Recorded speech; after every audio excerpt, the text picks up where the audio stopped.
आपके बीच आ रहे हैं खान सर। कैसे हैं आप लोग? पढ़ाते पढ़ाते गला इतना खराब हो गया है कि तानसेन गाते थे तो शीशा फूट जाता था, हम अगर गाना गाते तो कान फूट जाएगा। नेताओं की इतनी खटिया आप खड़ी करते हैं, कोई नेता मित्र है आपका? हाँ, हमारे सारे नेता लोग मित्र हैं हमारे। आप एजुकेशन के पॉइंट ऑफ व्यू से 2-3 बड़े बदलाव जो आप बिहार में करना चाहते हैं। आप बताइए, इन बच्चों का चेहरा देखिए, इनको मगध यूनिवर्सिटी मिला हुआ है। जिंदगी बर्बाद करने के लिए आप यहाँ आके ग्रेजुएशन कर सकते हैं। ये अधिकारी जो है सब ना, ये कुल्हाड़ी नहीं है सब, ये दीमक है सब। पेड़ पे लगे लगे गिरा देंगे सब, पता ही नहीं चलेगा कैसे गिरा दिया। हमको लगता है कुछ अधिकारी लोग भी आए थे क्या? एक इंटरव्यू में आपने कहा था कि प्रधानमंत्री ने 70% काम ठीक किए, 30% जहां आपको लगता है कि जो कोर कसर रह गई है, जिस दिशा में और काम होना चाहिए। कहावत कहा जाता है कि राजा को आंख नहीं होता है, कान होता है, क्योंकि गांव गांव जाके वो नहीं देख सकता है सलाहकार कौन है। आपके लिहाज से वो दीमकें जो भारतीय राजनीति को खोखला कर सकती हैं भविष्य में। फिल्में और नेता वैसा ही चलेगा जैसा पब्लिक है। अगर पब्लिक को अश्लील गाने पसंद है यहाँ भोजपुरी के लिए, तो भोजपुरी गाने चल रहे हैं। अगर ये नहीं सुनेंगे तो नहीं चलेगा। जैसे ये सबका दिल टूटा है, सैड सॉन्ग खूब सुनता है से। इनका दिल नहीं है, ये एम्बुलेंस है, सब जख्मी दिल लेके घूम रहा है। कई लोग जो एजुकेटर रहे हैं राजनीति में आए, कभी मन करता है ऐसे हेलीकॉप्टर में वेव करें चुनाव लड़ते हुए? हम राजनीति पढ़ाते हैं, राजनीति करते नहीं हैं।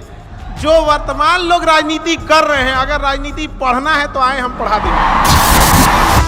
रजनीगंधा presents Lallan Top Bihar Adda, co-powered by Hero Glamour X, ITIL and Rajdhani Basic। उम्दापन की नई ऊंचाइयों को छूना चाहता हूं मैं, यूं ही नहीं मैं रजनीगंधा बन जाता हूं। अब आपके बीच आ रहे हैं, या हो सकता है कोई और भी हो, आपके बीच आ रहे हैं खान सर, और इस सेशन को मॉडरेट करेंगे हमारे साथी कुलदीप।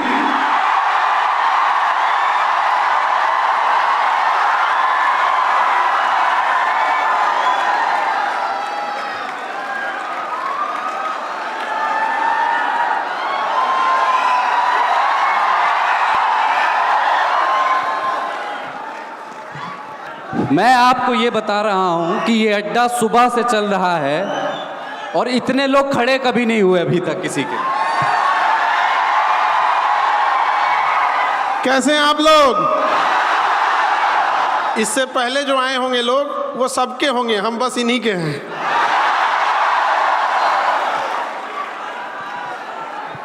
आप में अच्छा ये बताएं, अलग मुझे मालूम है कि इस शोर में किसी एक की बात सुनना बड़ा मुश्किल है, पर खान सर के लिए इस किस्म की दीवानगी एक शब्द में बताइए कि है क्यों? बहुत अच्छा पढ़ाते हैं, अच्छा बोलते हैं, लल्लन टॉप आदमी हैं। Thank you.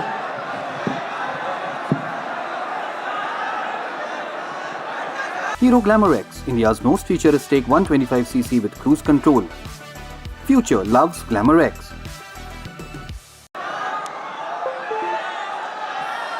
ये वेव जो कर रहे हैं लड़के, वैसे कई लोग जो एजुकेटर रहे हैं राजनीति में आए, कभी मन करता है ऐसे हेलीकॉप्टर में वेव करें चुनाव लड़ते हुए?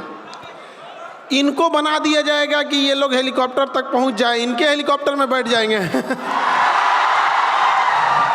हम राजनीति पढ़ाते हैं, राजनीति करते नहीं हैं। जो वर्तमान लोग राजनीति कर रहे हैं, अगर राजनीति पढ़ना है तो आए, हम पढ़ा देंगे।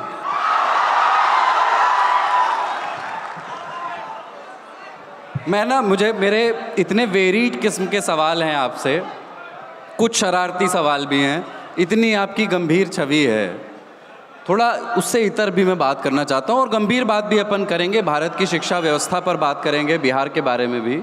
पर मैं वंडर करता हूँ गुलाब, आपसे बात हो रही थी कि आप सुबह से लेकर के कितने बजे? रात 9 बजे तक क्लास करते हैं। मतलब ठीक है, खाना वाना खाने के लिए आदमी ब्रेक लेता ही होगा, पर मैं जो कि ब्रॉडकास्टिंग मीडियम में काम करता हूँ और मैं जानता हूँ कि इसका एक असर आवाज़ पे, गले पे होता है, और लगातार इतना बोलने से फिर आप वीडियोस भी आपके होते हैं, तो ये गले का ख्याल कुछ खास रखते हैं क्या अलग तरीके से? कि देखिए, गला का कुछ अलग से तो ख्याल नहीं रखते हैं, क्योंकि हम संगीतकार तो हैं नहीं। बस पढ़ा देना होता है, और पढ़ाते पढ़ाते गला इतना खराब हो गया है कि तानसेन गाते थे तो शीशा फूट जाता था, हम अगर गाना गाते तो कान फूट जाएगा। लेकिन मेन है कि बस समझा देना है, संगीत की धुन की क्वालिटी का काम हमारा नहीं है। क्या, ये बहुत अच्छा जवाब है। लेकिन संगीत सुनते तो हैं, और मैं इसका थोड़ा लॉन्ग फॉर्म आंसर जानना चाहता हूँ।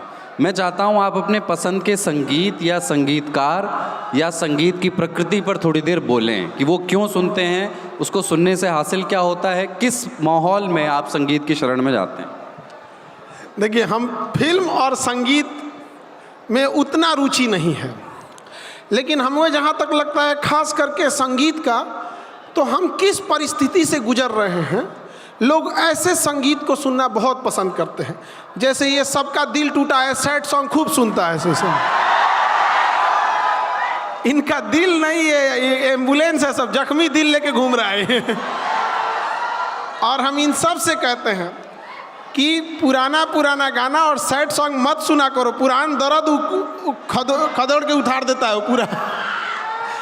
तो इसका बड़ा असर पड़ता है कि हम अभी किस मानसिक दौर से गुजर रहे हैं, और अगर बहुत खाली बैठे हैं और थोड़ी सी तकलीफ़ें लगी हैं, तो इसमें संगीत एक मरहम का काम न करके बल्कि उस जख्म को और ताज़ा करने का काम कर देता है।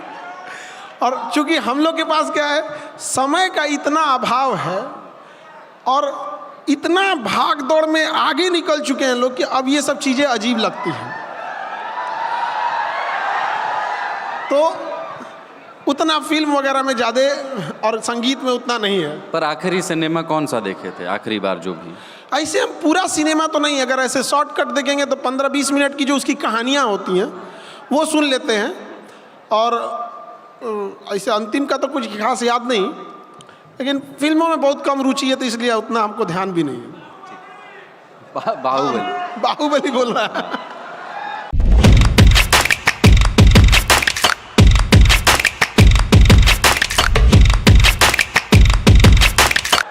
लेकिन जैसे आपसे मैं पूछूं कि बिहार के बहुत सारा काम बिहार में कुछ वर्षों में हुआ है और बहुत सारा काम होना बाकी भी है। हमने एक बिहार पर डॉक्यूमेंट्री की थी, उस समय हमने बात भी की थी कि इन लड़कों में ज़िद है पर इनकी शक्ति भी थोड़ी सी छीन ली गई है, इनके पास हौसला है पर कंधे इनके कमज़ोर कर दिए गए हैं। अगर ये और सुधार हो जाएं, मैं अगर ये कहूँ कि आपको अगर बिहार में इस किस्म की अथॉरिटी फ़र्ज़ करते हैं, कल्पना करते हैं, मिल जाए और आप एजुकेशन के पॉइंट ऑफ व्यू से 2-3 बड़े बदलाव जो आप बिहार में करना चाहते हैं। देखिए, जहाँ तक रही विकास की बात करते हैं, तो देखिए, जिंदा रहने को विकास नहीं कहा जाता है, तो अंतर होता है दोनों में। इतना ना पीछे ढकेल दिया गया, एक छोटे बच्चे को आप 10 रुपए की लड्डू खरीद के दे देंगे तो बहुत थैंक यू बोलेगा आपको। तो इतना पीछे ढकेल दिया गया कि हम लोग को वही चीज़ें अच्छी लगती है, और कहीं ना कहीं हमको लगता है कि हम लोग इस सब चीज़ों में इतने उलझ गए लोग कि हम लोग के मुद्दे क्या रहते हैं। जहाँ आप देखिएगा जो इंडिया है, पर कैपिटा इनकम मुद्दा है, रोजगार मुद्दा है, हाई इंफ्रास्ट्रक्चर है। आप बेंगलोर के मुद्दों को देखिए, महाराष्ट्र के चीज़ों को देखिए, कितना एक्सपोर्ट कर सकते हैं। हमारे यहाँ थोड़े से मुद्दे अलग होते हैं, पर्सनली हम क्या कर सकते हैं। अभी हम लोग अरवा चावल उसना चावल से ज़्यादा दूर नहीं निकल पाए हैं लोग यहाँ। जो प्रधानमंत्री, इतने विजनरी प्रधानमंत्री, आप देखिए नरेंद्र मोदी को, आप जीता हुआ व्यक्ति जितना मेहनत करते हैं उतना हारे हुए इंसान को करना चाहिए, जबकि जीते हुए। इंडस्ट्रीज़ की बात करेंगे, वर्ल्ड क्लास यूनिवर्सिटीज़ की, इंफ्रास्ट्रक्चर की, कनेक्टिविटी की, यहाँ आए तो हम लोग उनको भी बिगाड़ दिए, लोग उन्होंने से कहवा दिए कि उसना चावल अरवा चावल। तो थोड़ा ज़रूरत है इससे ज़्यादा आगे आने की। कि हम क्या मांग सकते हैं, हमारे लिए अच्छी यूनिवर्सिटीज़ दे दीजिए। अगर आप BHU जैसे यूनिवर्सिटी नहीं दे सकते हैं, दिल्ली यूनिवर्सिटी और इलाहाबाद यूनिवर्सिटी, अलीगढ़ यूनिवर्सिटी नहीं दे सकते हैं, एटलीस्ट उसके एक एक ब्रांचें खोल दीजिए यहाँ पटना, भागलपुर, यहाँ कहीं, कम से कम तब तक तो पढ़ ले। आप बताइए, इन बच्चों का चेहरा देखिए, इनको मगध यूनिवर्सिटी मिला हुआ है। ज़िंदगी बर्बाद करने के लिए आप यहाँ आके ग्रेजुएशन कर सकते हैं। और इसमें जो समझदार होगा वो यूनिवर्सिटी नहीं जाता होगा, क्योंकि उसे पता है कि अगर यूनिवर्सिटी नहीं गए तो केवल पढ़ाई जाएगा, और यूनिवर्सिटी गए तो पढ़ाई और टाइम दोनों जाएगा, कोई स्टैंडर्ड ही नहीं है। तो थोड़ा एजुकेशन सेक्टर को ज़रूरत है प्राइमरी से लेके और टॉप लेवल तक में एक रेगरस सुधार करने की। जो चीज़ें चली आ रही हैं वही चलते आ रहा है, ये गलत है।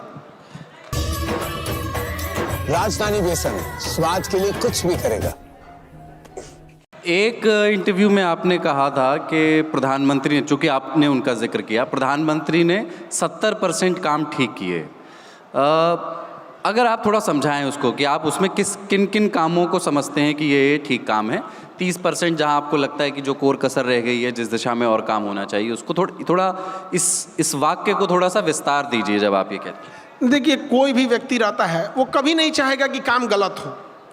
तो टॉप लीडरशिप में एक सबसे बड़ा प्रॉब्लम क्या आता है कि जो ग्राउंड पर इम्प्लीमेंट करने वाला है वो कैसा है। तो हम लोग ये सोच लेते हैं कि दिल्ली में बैठा टॉप लीडरशिप वो उड़ीसा के किसी गांव में बैठ के देख पा रहा है, वहाँ नहीं देख पा रहा है। वहाँ ज़रूरत है जो ग्राउंड पर है उसको ईमानदारी से काम करने का, उसकी अकाउंटेबिलिटी होनी चाहिए। उसकी अकाउंटेबिलिटी के लिए ज़रूरी ये है कि टाइम फ्रेम आप फिक्स कर दीजिए कि ये चीज़ें इतनी देर में होनी चाहिए। एक छोटा सा, जैसे यहाँ यूनिवर्सिटीज़ का सेशन 4 साल की जगह 6 साल हो जाएगा, कोई पूछने वाला नहीं है। VC को तुरंत सस्पेंड कर देना चाहिए। किस काम का VC, जब उसको कोई एग्जाम लिया नहीं जा रहा है, तो यहाँ पे भाषण लेने के लिए बैठा है, वहाँ सैलरी लेने के लिए। हम क्या करेंगे, 20-20 लाख बच्चों का 10th और 12th का एग्जाम टाइम से हो जाता है, रिजल्ट भी टाइम से आ जाता है, और 10,000 बच्चों का VC से एग्जाम लिया नहीं जाता है। हटा दीजिए उसको, किस काम का है वहाँ पर। तो सज़ा इतनी बेहतरीन होनी चाहिए गलती की कि नस नस याद करे कि कोई सज़ा दिया था। तो ये चीज़ों की ज़रूरत है, क्योंकि देखिए, एक कोई भी वहाँ जब बैठेगा वो ये नहीं चाहेगा कि गड़बड़। अब नीचे अगर कोई ऑफिसर लेट कर रहा है तो उसको ऊपर टॉप लीडरशिप को क्या होगा पता। और इसका एक सबसे बड़ा क्या खराब होता है कि जो टॉप लीडरशिप में बैठे होते हैं, तो एक कहावत कहा जाता है कि राजा को आँख नहीं होता है, कान होता है। क्योंकि गांव-गांव जाके वो नहीं देख सकता है सलाहकार कौन है। तो सलाहकार सब चापलूस बनते जाते हैं सब ना, ये गलत हो जाता है। सलाहकारों से पूछना चाहिए कि तुमने क्या प्लान बनाया था कि 2022 तक किसानों की इनकम दुगनी होनी थी। किसानों को छोड़िए, पहले उनको पकड़िए, उन अधिकारियों को, कि तुमने क्यों काम नहीं किया। इतना बड़ा संसाधन दिया, सब कुछ दिया, एक IAS का पद दिया, जा रहे हो सड़क पे तो 1 किलोमीटर पहले से खाली हो जा रहा है, तो सेक्रेटरी साहब जा रहे हैं, काहे नहीं हुआ डबल। यहाँ पर पूछना चाहिए उन लोगों से। हम लोग किससे पूछ देते हैं, वो एक इंसान से। वो एक इंसान कंफ्यूज हो जाता है, भैया हमसे इतना काहे पूछ रहा है। कहीं राजनीति से तो प्रेरित नहीं है, कहीं उससे भी पूछना चाहिए। ये अधिकारी जो है सब ना, ये कुल्हाड़ी नहीं है सब, ये दीमक है सब। पेड़ पे लगे लगे गिरा देंगे सब, पता ही नहीं चलेगा कैसे गिरा दिया। हमको लगता है कुछ अधिकारी लोग भी आए थे क्या।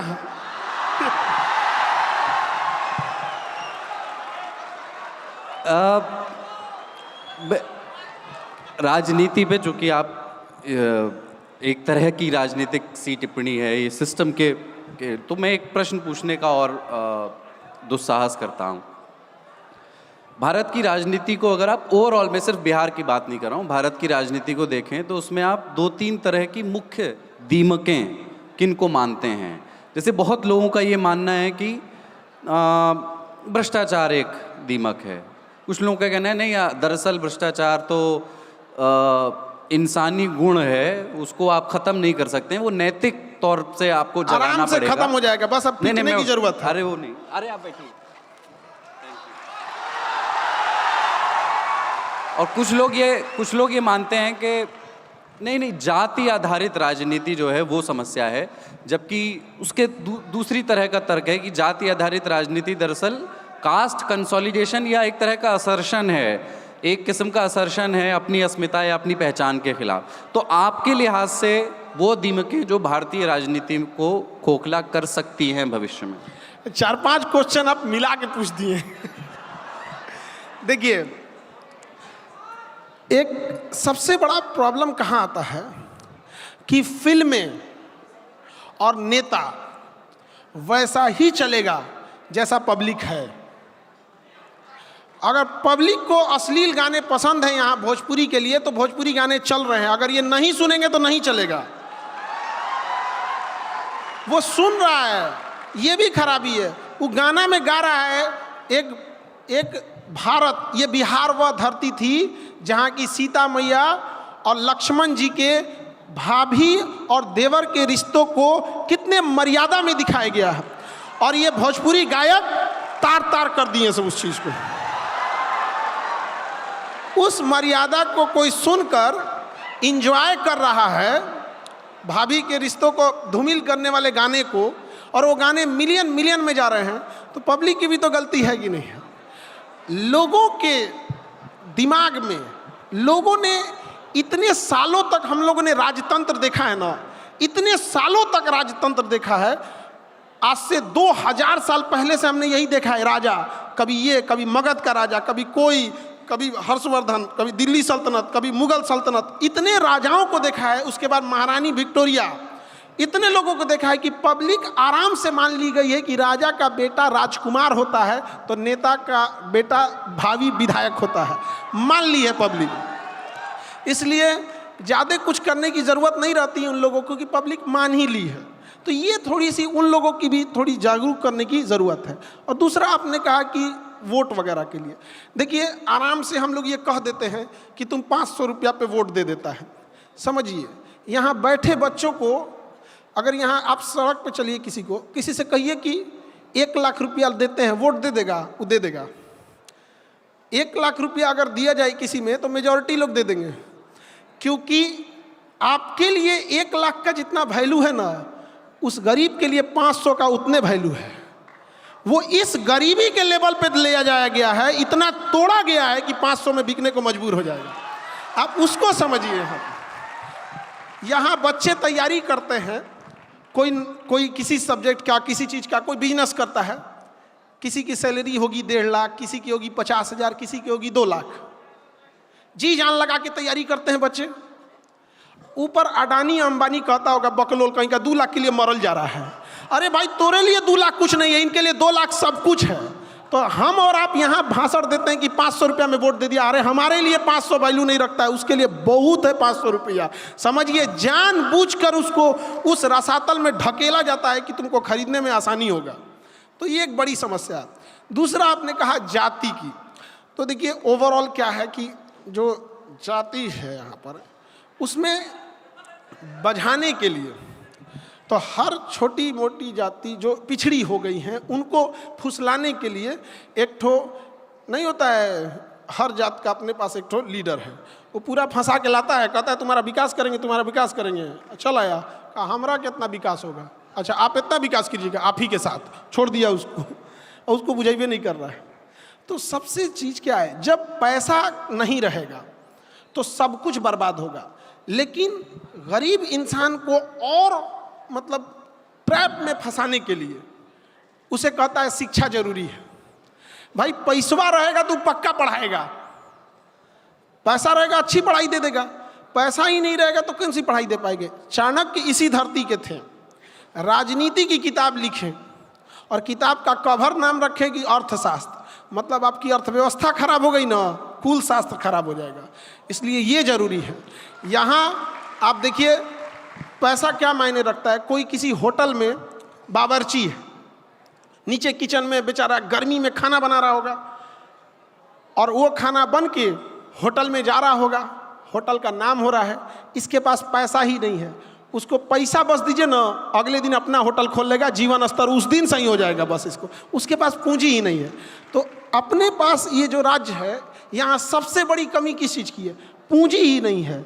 और ये समझना बड़ा जरूरी है, पूंजी का बहुत अभाव है यहाँ पे। और बैंक लोन किसको देती है? अमीरों को।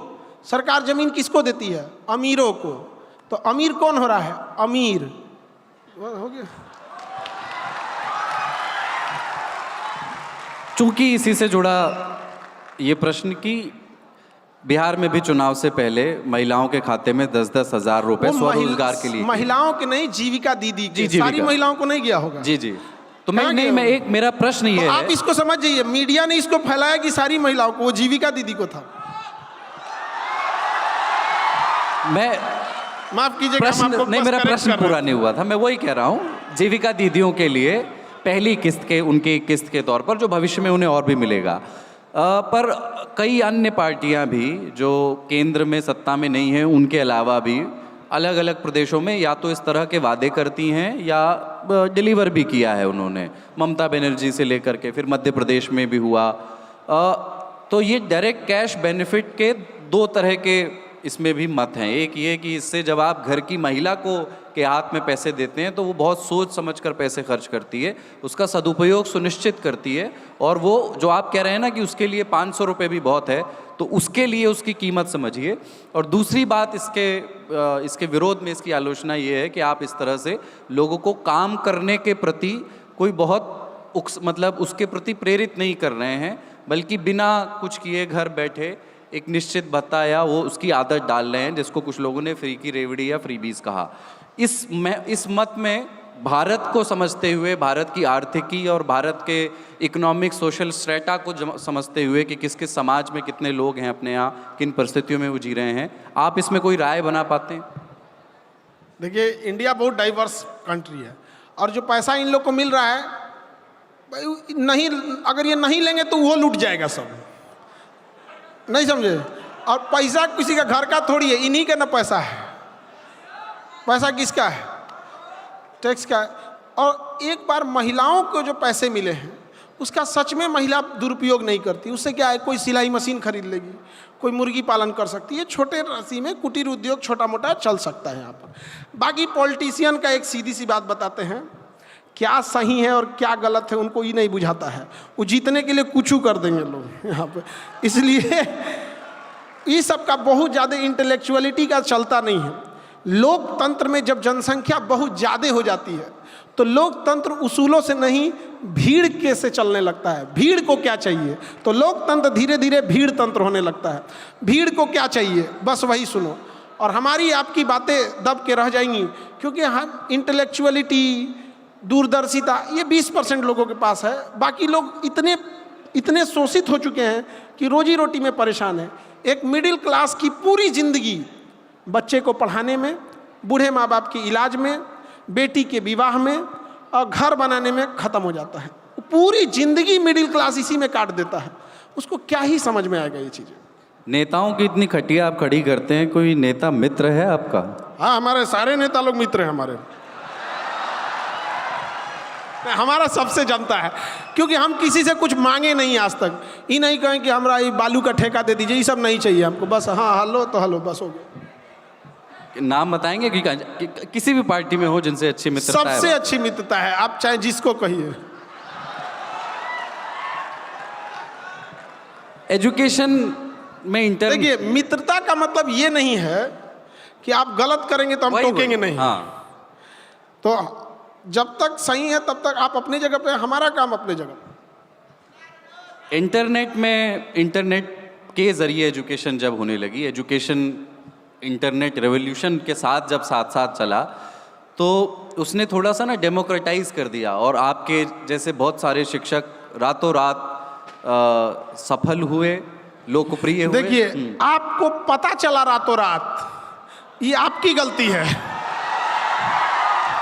2018 में, पूरे 2018 में सबसे बड़ी कोचिंग मेरी थी। बम चला था 2019 में, इतना बड़ा था यहाँ पर। आपको बाद में पता चला, इसका मतलब ये नहीं हुआ। वास्को डी गामा को 1498 में पता चला, तो इसका मतलब ये नहीं कि भारत 1498 में जन्म लिया।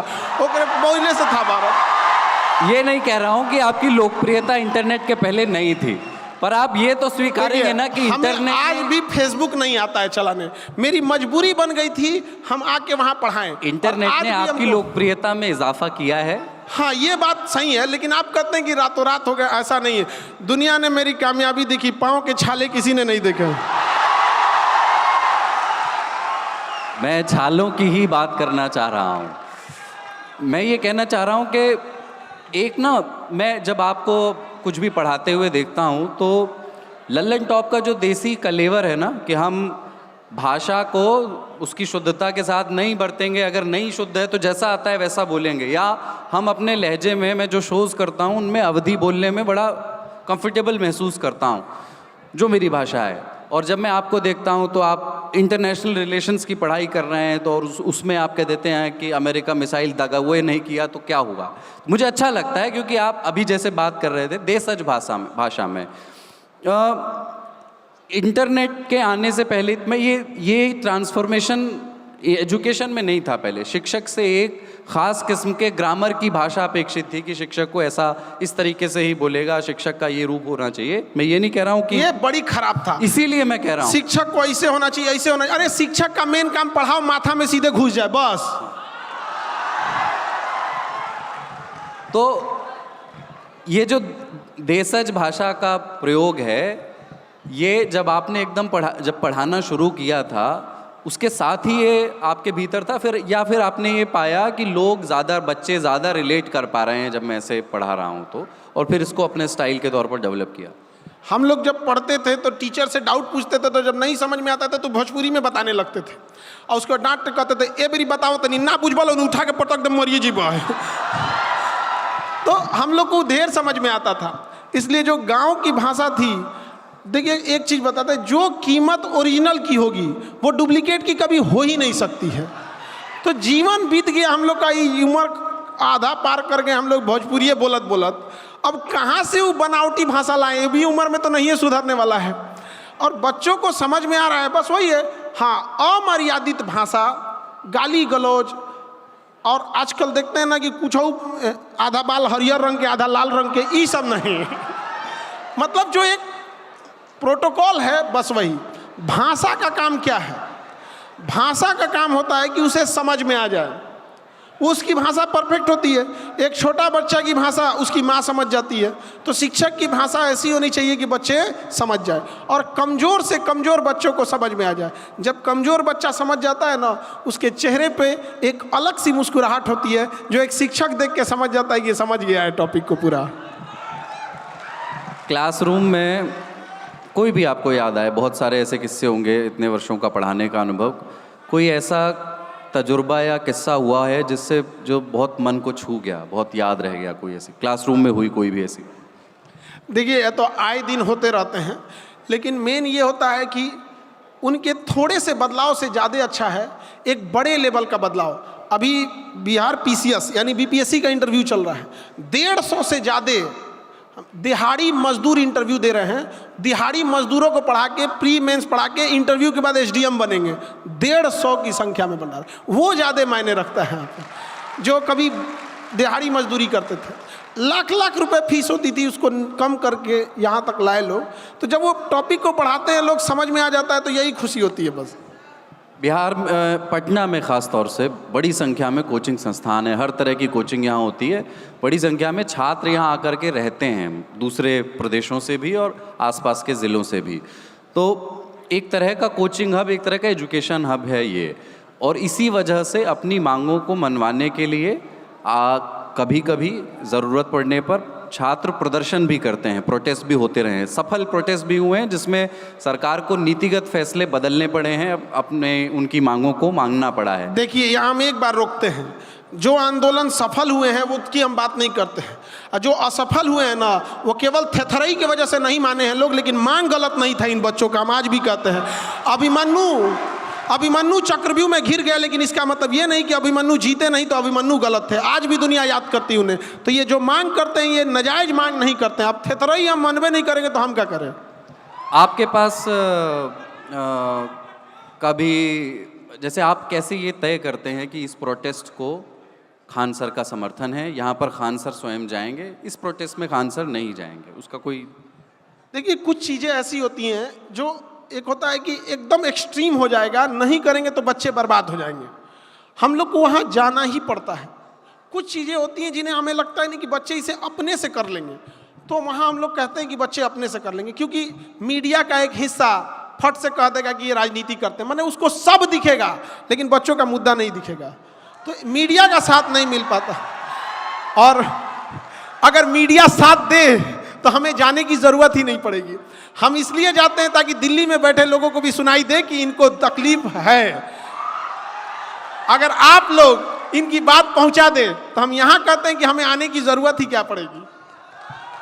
ऑन दैट नोट, आपका बहुत बहुत शुक्रिया, आपने समय निकाला। आई नो आपकी क्लास है, पर उस क्लास के बीच में आप यहाँ आए हमारे लिए, हमसे बात की, बहुत बहुत शुक्रिया। और हमारी ऑडियंस भी आई एम श्योर कि आपके लिए बहुत बहुत शुक्रगुजार है, तो एक बार ज़ोरदार तालियों से थैंक यू।